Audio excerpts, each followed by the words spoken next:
Hello everyone, welcome to star education YouTube channel. Star education YouTube ચેનલમાં આપ સૌનું ખૂબ ખૂબ સ્વાગત છે. આજનો જે વિડીયો છે એમાં આપણે ચર્ચા કરીએ બીજી મેના તમામ અગત્યના કરંટ અફેર. સૌથી પહેલા એક પ્રશ્ન તમારા માટે, પ્રશ્નનો જવાબ લખવાનો તમારે કોમેન્ટમાં. પ્રશ્ન એવો છે કે દેબ્રીગઢ વન્યજીવ અભયારણ્ય એને ટાઈગર રિઝર્વનો દરજ્જો મળ્યો છે, આ કયા રાજ્યમાં આવેલું છે? પ્રશ્ન તમારા માટે છે, આન્સર લખવાનો છે કોમેન્ટમાં. શરૂ કરીએ બીજી મેના કરંટ અફેર. શરૂ કરીએ આજનો સૌથી પહેલો ક્વેશ્ચન. હાલમાં જ ઉત્તર પૂર્વનું સૌથી મોટું મલ્ટીપર્પઝ ઇન્ડોર સ્ટેડિયમ કયા સ્થળે બનાવવામાં આવશે?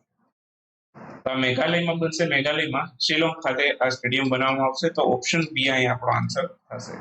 હાલમાં જ ઉત્તર પૂર્વનું સૌથી મોટું મલ્ટીપર્પઝ ઇન્ડોર સ્ટેડિયમ છે અને આ મેઘાલયમાં શિલોંગમાં બનશે. કેપેસિટી હશે આની 30,000. 30,000ની ઓડિયન્સ બેઠી શકશે. અને આ મલ્ટીપર્પઝ ઇન્ડોર સ્ટેડિયમ એટલે કેવું કે અંદરથી બંધ હોય, મીન્સ કે ઉપરથી છત બંધ હોય, બરાબર. અને બાકી ક્રિકેટના એના તમે ગ્રાઉન્ડ જો તો ઉપરથી ખુલ્લા હોય, બરાબર. મેઇનલી બાસ્કેટબોલના એના જે સ્ટેડિયમ હોય એ અંદરથી બંધ હોય, કુસ્તીના એના, બરાબર, ઉપરથી બંધ હોય, ઉપર છત હોય એના સ્ટેડિયમ. ક્લિયર? એ ટાઈપના સ્ટેડિયમ હોય એને કહેવાય ઇન્ડોર સ્ટેડિયમ. ખ્યાલ આવી ગયો?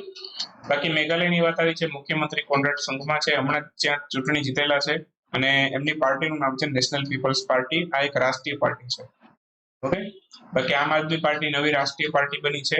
ઓકે. ભારતની અંદર રાષ્ટ્રીય પાર્ટીની સંખ્યા હાલમાં કેટલી છે? 6 છે. ધ્યાન રાખજો, બરાબર. 3 પાર્ટીની રાષ્ટ્રીય પાર્ટીની સદસ્યતા સમાપ્ત થઈ ગઈ.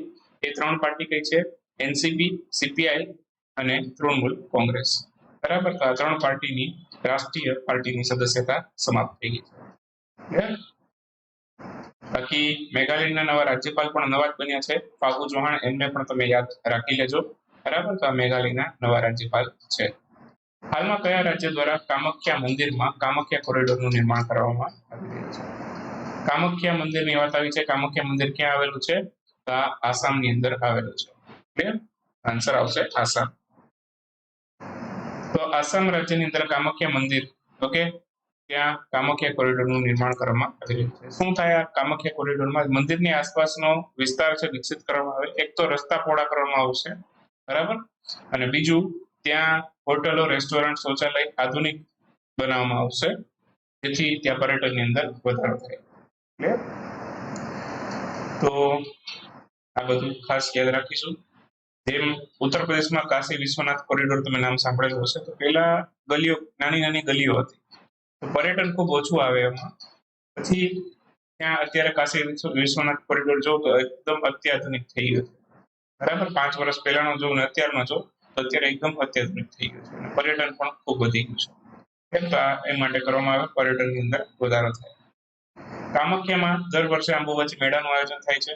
ખૂબ પ્રસિદ્ધ મેળો છે આસામનો. અંબુબાચી મેળો ક્યાં થાય? તો કે આસામમાં કામાખ્યા મંદિર. કામાખ્યા મંદિર છે ત્યાં માસિક ધર્મ અંગેની પૂજા કરવામાં આવે છે. તો એ પણ એક અગત્યનો પોઈન્ટ છે, તો આ ખાસ યાદ રાખજો. ભારતીય વાયુસેનામાં વીરતા પુરસ્કાર પ્રાપ્ત કરનાર સૌપ્રથમ મહિલા અધિકારી કોણ બન્યું છે? ભારતીય વાયુસેનામાં અત્યાર સુધી કોઈ પણ મહિલાને વીરતા પુરસ્કાર પ્રાપ્ત ન થયેલો અને અત્યારે વિંગ કમાન્ડર દીપિકા મિશ્રા એ સૌથી પહેલા મહિલા બન્યા છે કે જેમણે આ પુરસ્કાર મેળવ્યો છે.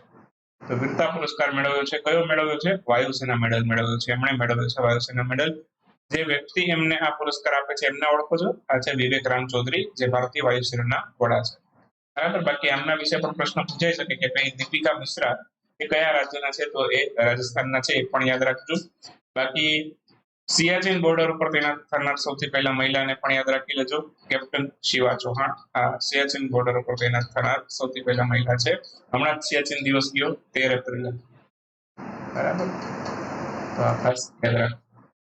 હાલમાં જ ભારતે અને કયા સંગઠન વચ્ચે વિમાની સુરક્ષા અંગે સહયોગ માટે સમજૂતી કરાર પર હસ્તાક્ષર કરવામાં આવ્યા છે? તો ભારત અને યુરોપિયન યુનિયન વચ્ચે આ કરાર થયા છે. તો ઓપ્શન બી આપણો આન્સર થશે. હાલમાં જ ભારત યુરોપિયન યુનિયન વચ્ચે વિમાની સુરક્ષા અંગે કરાર થયા છે. કઈ સમિટમાં થયા હતા? તો European union India aviation summit હતી 2023ની. એમાં આ કરાર થયેલા બંને દેશો. આયોજન આનું ક્યાં થયું હતું? ભારતમાં, નવી દિલ્હી ખાતે, બરાબર. તો યુરોપનું યુરો સેન્ટ્રલ અને ભારતની એરપોર્ટ ઓથોરિટી ઓફ ઇન્ડિયા બંને મળીને આ માટે કામ કરશે.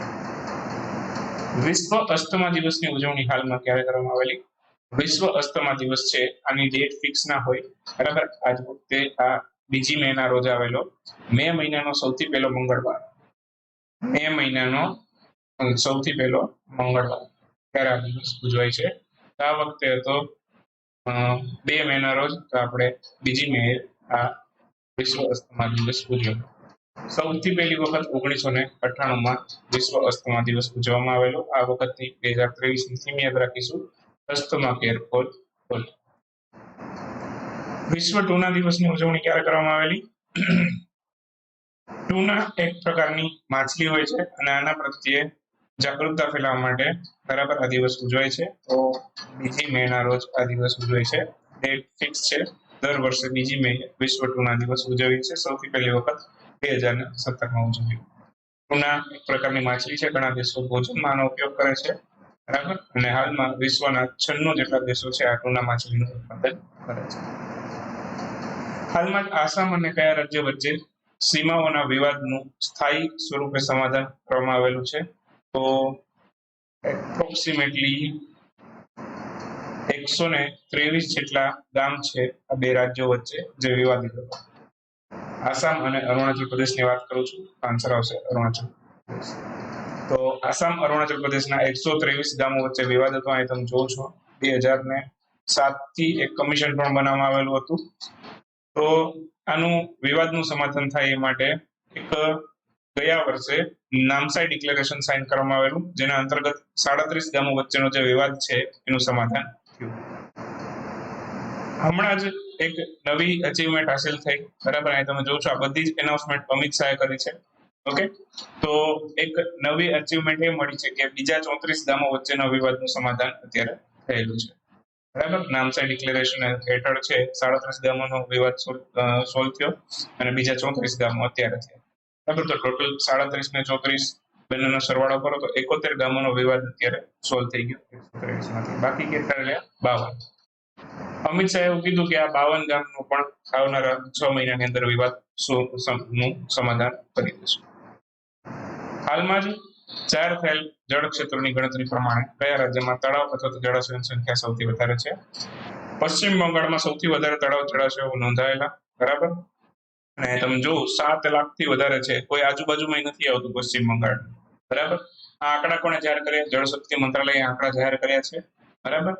વસ્તી ગણતરી એટલે માણસોની વાત નથી થતી, નદી તળાવોના સંખ્યાની વાત થાય છે, બરાબર. તો તળાવ અને જળાશયો છે એની વાત થાય છે અને સૌથી વધારે પશ્ચિમ બંગાળમાં નોંધાયેલા. બીજા ક્રમે ઉત્તર પ્રદેશ, ત્રીજા ક્રમે આંધ્રપ્રદેશ. ક્લિયર? સૌથી ઓછા કયા રાજ્યમાં નોંધાયેલા? તો ધ્યાન રાખો, અહીંયા સિક્કિમ છે ત્યાં સૌથી ઓછા નોંધાયેલા છે, બરાબર. સિક્કિમની અંદર સૌથી ઓછા નોંધાયા છે, બરાબર. અને સૌથી વધારે ગુમાવ્યા કોણે એની પણ વાત કરી લઈએ. સૌથી વધારે ગુમાવવામાં ઉત્તર પ્રદેશ પહેલા નંબરે, બીજા ક્રમે તમિલનાડુ, બરાબર. તો આ બધા ખાસ અગત્યના પોઈન્ટ છે. હવે સૌથી વધારે વોટર બોડીનું પ્રમાણ કયા ક્ષેત્રમાં જોવા મળેલું? તો કે ગ્રામીણ ક્ષેત્રમાં 97.1% તો માત્ર ગામડામાં જ જોવા મળેલા અને બાકીના શહેરોમાં 2.9%. જળ સંરક્ષણની યોજનાઓમાં મહારાષ્ટ્ર ટોચના સ્થાન ઉપર હતું અને તમિલનાડુની અંદર છે ઝીલ અથવા સરોવરની સંખ્યા સૌથી વધારે નોંધાય. આંધ્રપ્રદેશમાં પ્રાકૃતિક ટેન્કની સંખ્યા સૌથી વધારે નોંધાય. તો આ બધા અગત્યના પોઈન્ટ છે. આમાંથી કોઈ પણ ક્વેશ્ચન તમારી પરીક્ષામાં પૂછાઈ શકે છે. હાલમાં જીતગઢી ઉત્સવની ઉજવણી ક્યાં કરવામાં આવી? કયા દેશમાં? જીતગઢી ઉત્સવ છે નેપાળમાં યોજાયેલો, આન્સર આવશે નેપાળ.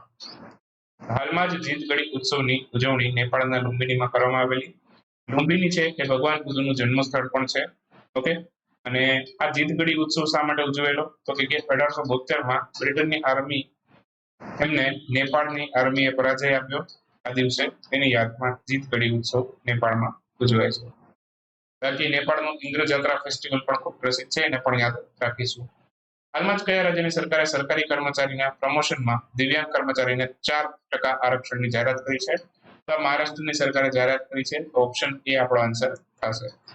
મહારાષ્ટ્રની સરકારે સરકારી કર્મચારીમાં પ્રમોશન માટે દિવ્યાંગ કર્મચારી જે હશે એને 4% આરક્ષણ આપ્યું છે.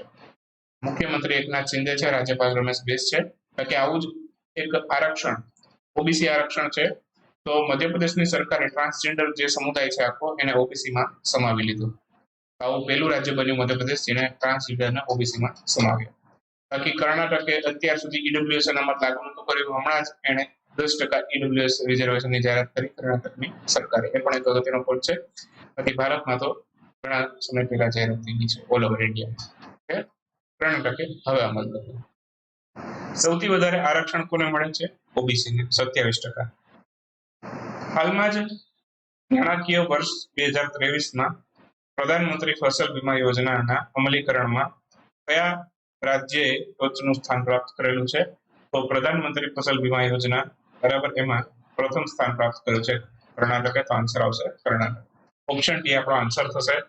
અને આ પ્રધાનમંત્રી ફસલ બીમા યોજના છે એની શરૂઆત 2016માં થઈ. ભારતનું કૃષિ અને ખેડૂત કલ્યાણ મંત્રાલય અંતર્ગત આ યોજના ચાલે છે. અને પ્રધાનમંત્રી ફસલ બીમા યોજના જેમાં અમલીકરણમાં કર્ણાટક ટોચના સ્થાન પર રહેલું. તો આટલા અગત્યના પોઈન્ટ યાદ રાખવાના.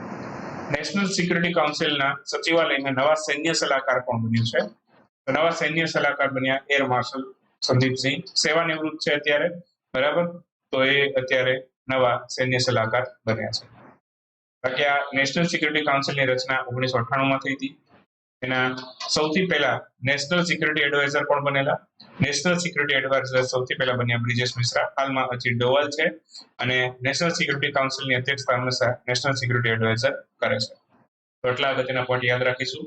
બાકી આપણો હાઈકોર્ટ આસિસ્ટન્ટનો કોર્સ છે, બરાબર. હાલમાં જ આપણે લોન્ચ કર્યો છે. 2,499 રૂપિયા આની પ્રાઇસ છે. જેમને પણ જોડાવું છે વહેલી તકે જોડાઈ જાય. 7મી મે પછી આની પ્રાઇસ વધશે. 7મી મે ની મધ્યરાત્રિની 12 વાગ્યા સુધી આની પ્રાઇસ છે 499 રૂપિયા રહેશે. પછી તમને આની નવી પ્રાઇસ છે જાહેર કરી દેવામાં આવશે. આ અત્યારે ખૂબ વધારે પડતા ડિસ્કાઉન્ટમાં કોર્સ વેચીએ છીએ આપણે. 9,999 રૂપિયા આની પ્રાઇસ રેગ્યુલર પ્રાઇસ રહેશે, બરાબર. ધીમે ધીમે થઈને આ જે એમાઉન્ટ છે અહીં સુધી પહોંચશે, બરાબર. તો અઢળક વિડીયો લેક્ચર આવશે આ કોર્સની અંદર, બરાબર. અને હાઈકોર્ટ આસિસ્ટન્ટનો જે એક્ઝામ હોય છે એ ઇંગ્લિશ મીડિયમમાં હોય છે. તો જે કરંટ અફેરના ક્વેશ્ચન ને બધું હશે ઇંગ્લિશમાં હશે. તો એ બધું મટીરિયલ પણ તમને ઇંગ્લિશમાં પ્રોવાઈડ કરવામાં આવશે આ અંતર્ગત. ઓકે, તો સ્ટડી મટીરિયલ ઇંગ્લિશમાં રહેશે. બાકી કરંટ અફેરનો વિડીયો તમે ગુજરાતીમાં જોવો જ છો. ગુજરાતીમાં જોયા પછી ઇંગ્લિશમાં રીડ કરશો તો તમને વધારે ખ્યાલ આવી જશે, બરાબર. અને ઇંગ્લિશમાં પણ લેંગ્વેજ એકદમ સિમ્પલ રહેશે, બરાબર. તમે જે રીતે અહીંયા ગુજરાતીમાં એકદમ સાદી ભાષામાં સમજો છો એ જ રીતે ઇંગ્લિશ ભાષામાં પણ એકદમ સરળતાથી સમજી શકાય, બરાબર. એવી રીતે આપણે લખશું કરંટ અફેર. તો મળીએ હવે નેક્સ્ટ વિડીયોમાં. ત્યાં સુધી રજા લઈએ. આવજો. Bye bye. Good night. શુભરાત્રી. Thank you for watching Star education.